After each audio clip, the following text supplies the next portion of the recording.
Mon meilleur ami m'a volé 50 € chaque mois pendant 2 ans. Je l'ai découvert et j'ai gardé le silence. Max et moi, on est amis depuis l'enfance. On a grandi dans le même immeuble, on a fait les 400 coups ensemble, on s'est mariés la même année, on a des enfants du même âge. Nos familles se voient tous les dimanches. Max, c'est plus qu'un ami, c'est mon frère. Il y a 2 ans, il a commencé à avoir des problèmes d'argent. Sa boîte a réduit ses heures, sa femme a perdu son travail, ils ont eu un coup dur. Je l'ai aidé, évidemment.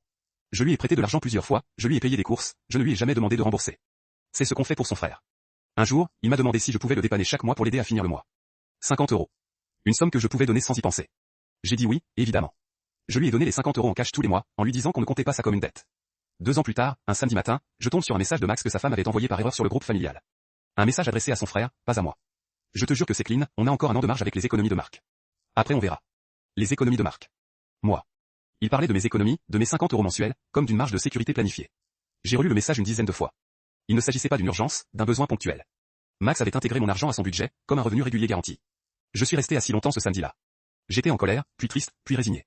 J'ai repensé à tous les dimanches chez lui, au sourire, au repas partagé. 50 € par mois, ça fait 1200 € sur 2 ans.